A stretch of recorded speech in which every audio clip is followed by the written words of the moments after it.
Hari Om, and welcome to the first episode of the Mahabhashya podcast.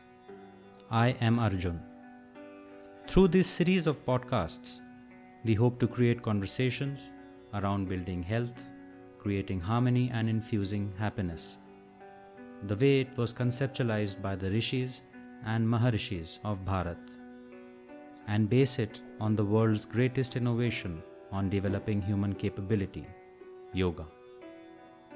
Health has always been a spiritual quest, and illness has always been seen in the same light in this great land. And we hope to dispel the myth of disease and illness and make it easy for people to pursue healthy living as part of their life behavior. Mahabhashya, or the Great Commentary in English, was a commentary by Maharshi Patanjali on the selected rules of Sanskrit grammar from Panini's treatise, the Ashtadhyaya, as well as the Vartika Sutra from sage Katyayana, somewhere in the 2nd century BC. Most of you, however, would know Maharshi Patanjali from the Yoga Sutras that he had written during that time. The inspiration of this podcast and of whatever we do is our Guru, Swami Niranjanananda Saraswati. He stays on the banks of the Ganga in the Bihar School of Yoga, Munger, and heads the institution that was set up in 1963 by our beloved Sri Swamiji, Swami Satyananda Saraswati. The Mahabhashya podcast does not in any way represent the Bihar School of Yoga. In fact, as they say, we are squirrels in the jungle, only to look up momentarily and take joy in watching the bright sunlight that shines from the Bihar school. Hari Om Tat Sat. Hari Om. In the concluding part of the introductory podcast, we will talk about the remaining 2 capsules that were left. To the listeners who missed out on the podcast drops, a concept in which we put out short 10-15 minutes of content that aims at simplifying some key concepts that we discussed with the experts, I have shared the link below. In the first podcast drop, I have tried to give a perspective on why mantra chanting is an important aspect of incorporating yoga into daily life behavior. Why it bypasses the physical dimension and how it influences the emotional and the psychic health of a person. Now, coming back to this discussion, welcome again, Sanyasi Guru Premanand. Now, before we start with the discussion, I know it's been a pretty busy last week, and we have now started a 21-day teachers training program in the Yoga Ashram in Lucknow. Could you just try and make our audiences understand as to what is the requirement of that and why are we doing it? For 21 days. Yes, the 21-day teachers training program. Yoga teachers training. Yeah. This program has been actually worked out because we lack the number of teachers with us, and we are not able to cope with the requirement of the state of Uttar Pradesh or the Lucknow or Kanpur cities.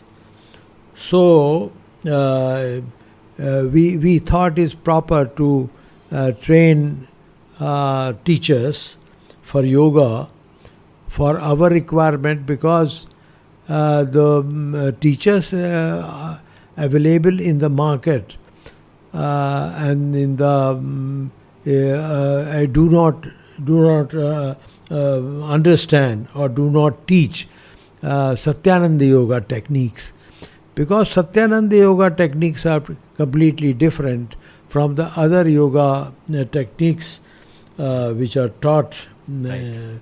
And therefore a special teachers training program is required for making the teachers requirement fulfill. Make Right. them, just to kind of make them reorient towards Satyananda Yoga. I think Yes. reorientation थोड़ा required होता है. Reorientation. It is reorientation because most of the boys they are available in teaching yoga are from Lucknow University Yoga Department. So they teach only asanas and only pranayam and some other techniques.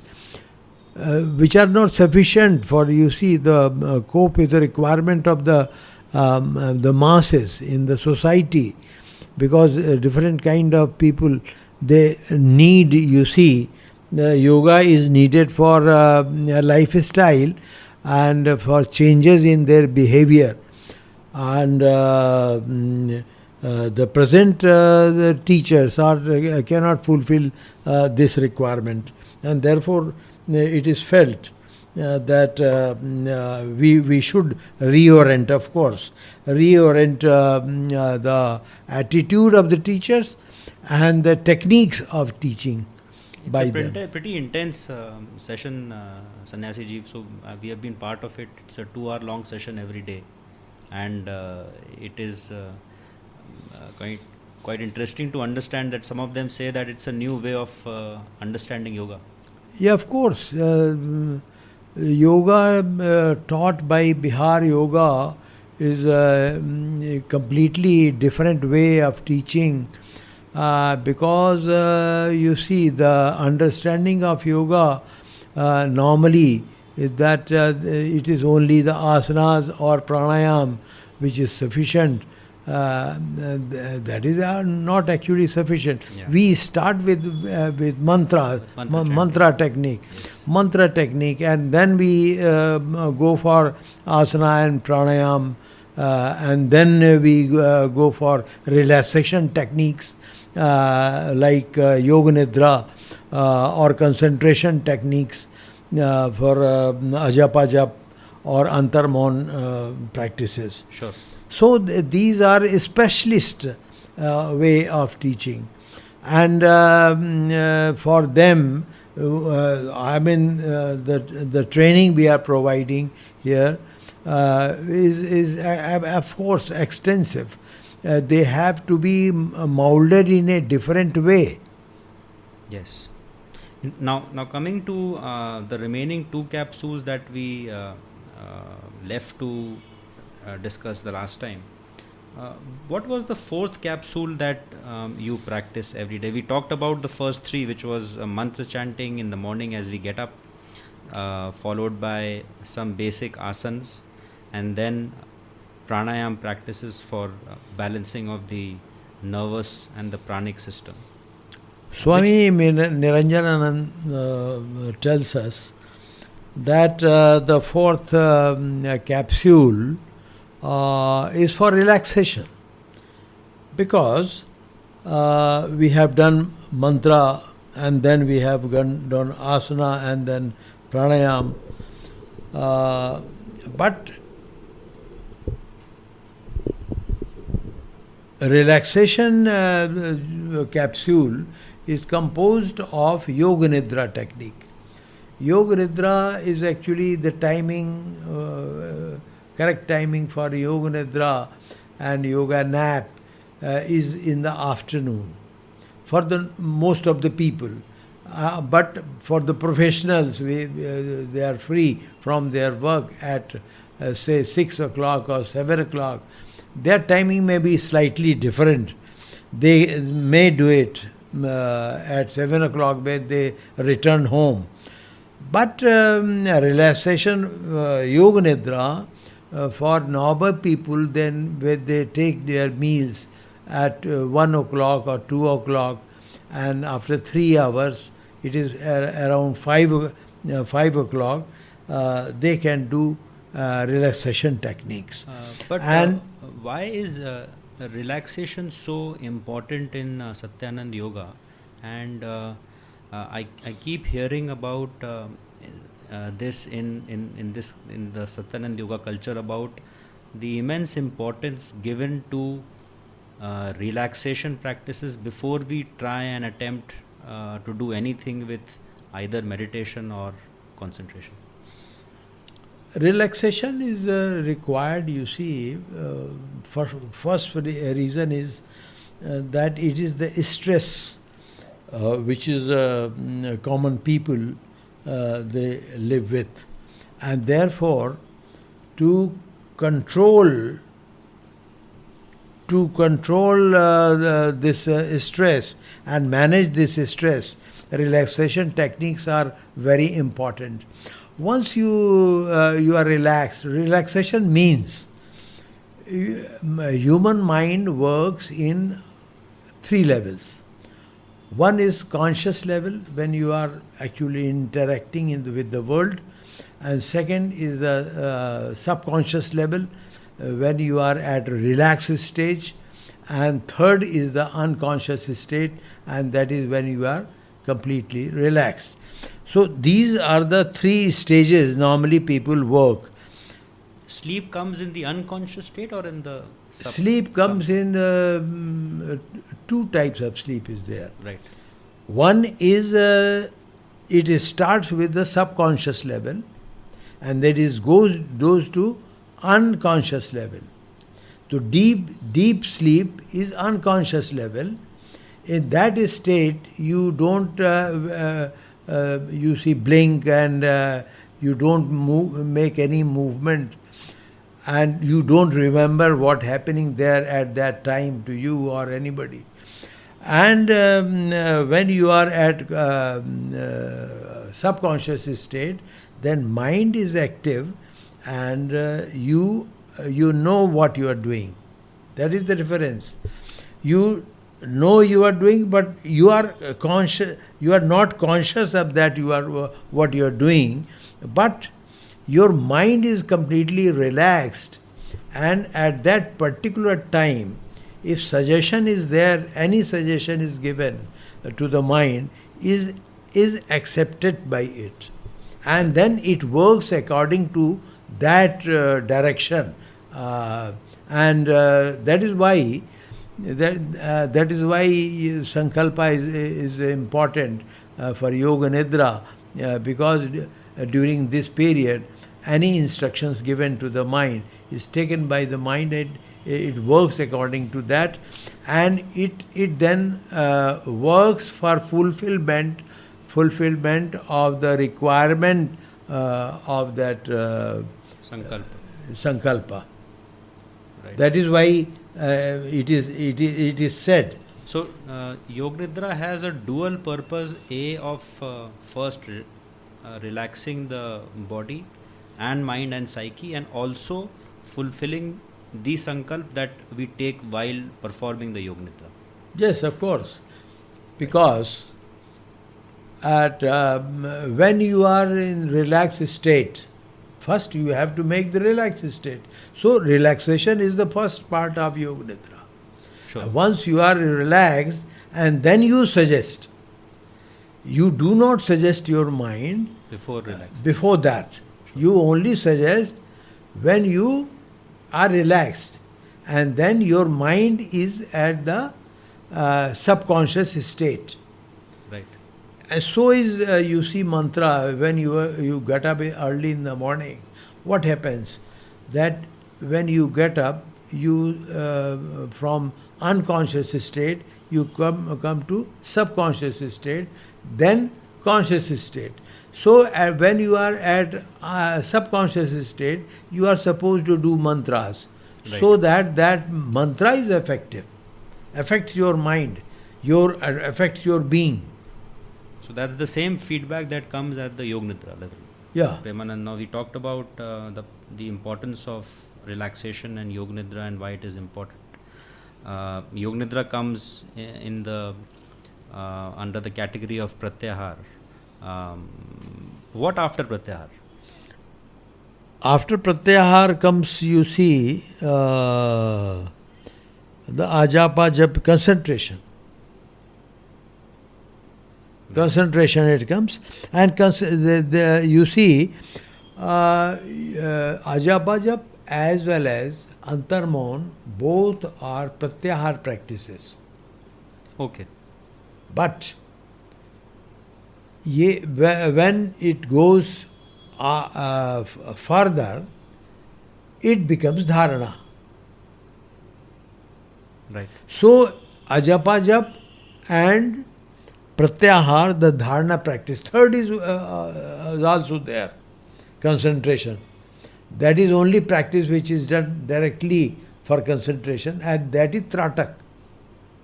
So, can we directly make a distinction between the fact that concentration or practicing concentration is what actually dharana is, or there is some difference between the two?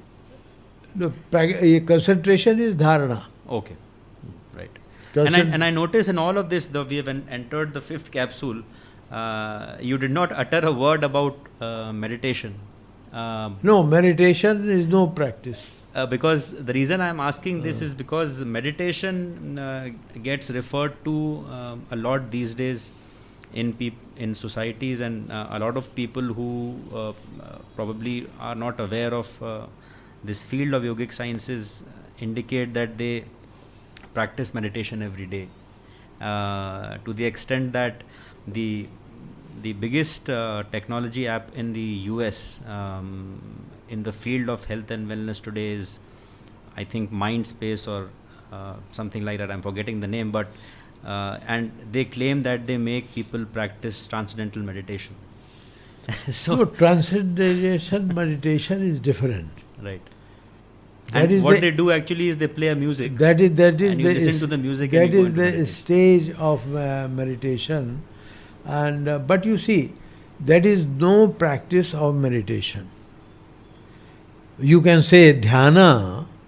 You can say meditation is dhyana. Yes. And there is no practice of dhyana. It is the stage of mind when it attains after dharana. Could you just try and make us understand? I'm getting confused in this. Yeah, it is like this. You can understand like this. कि एक तेल की धार तेल लिया हमने, तेल consistency is low, ठीक, उसको अगर हम धार डालते हैं, गिराते हैं, तो हम देखते हैं कि वो टूटता रहता है, गिरता है, फिर टूटता है, फिर गिरता है, फिर टूटता है. ये धारणा है. तो धारणा का केस स्टेज क्या है कि concentration is not continuous, right, it breaks and then you have again exert it and do it again. So that way it breaks and then you have to do it again. And in dharana, do we need an object to concentrate? Yeah, of course. I mean, object or subject. What I meant was a physical object, or it can be a mental. No. Mental object is it? Physical or mental, any object or subject. That is right. Subject is mental. Absolutely. So. Mental subject or object should be there. The object of dharana should be anything. It can be mental also, it can be physical also. Right. And then you take the example of honey. Yes. Is a thick consistency. You start pouring it. Then you will find that उसकी धार जो है टूटती नहीं. It doesn't break, right. That is meditation. When it is continuous, that is a state. When the concentration becomes continuous, we enter into meditative stage. It is continuous, and then you enter, you see, in a different stage, and that is meditation, and that is dhyana stage.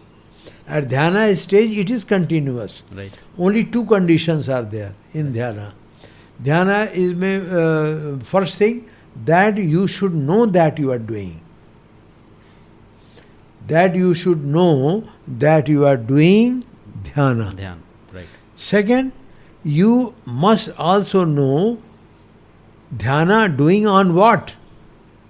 So object should be there, and yourself, you are the person who is doing that. So you are aware of the fact that you are doing that. And also you are aware that there is a subject or an object. Yes. Once this also breaks, then it is samadhi. The eighth stage. then it is samadhi. Right. If you are not there, then you are not the object. Then you become object then it becomes samadhi. Okay. When you are not the object. When you are not or when you aware, are not aware of the object. Object. Right. When you are not aware that you are concentrating on a particular object, then that once it breaks, then you become object itself. Object itself. Right. Then it is samadhi. So what do these people mean when they say that they are practicing meditation? You can No, hear any they are random... not practicing. What actually is happening? They are actually thinking. Two things happen.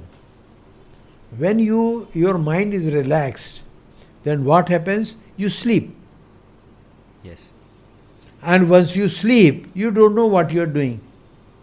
And they will say they are meditating. Right. And that is what they are, you see, those people, they are trying to do that.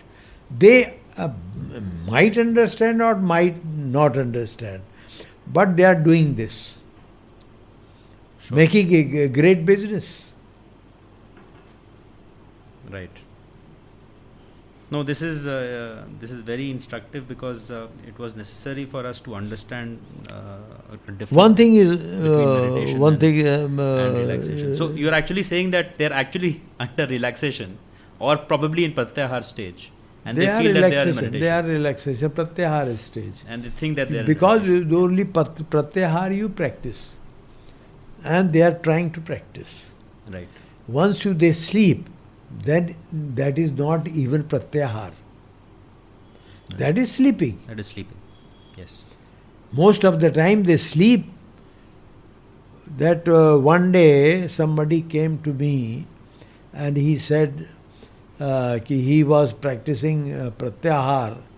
Then what happens that because he felt that way, that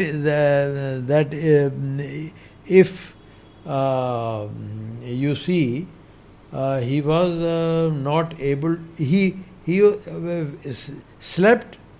He slept, or what happened that he understood that something is wrong with me.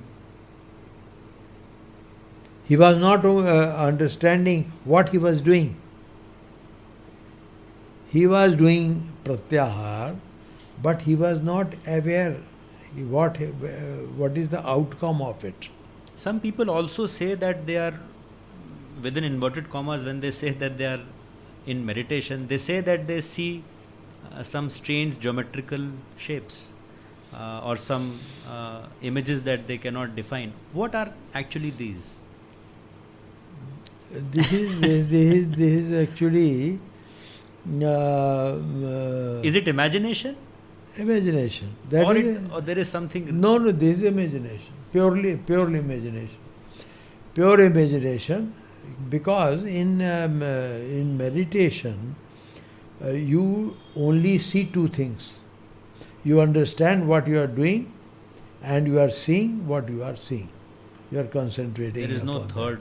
There is no third way. Transformation is there. When you are transforming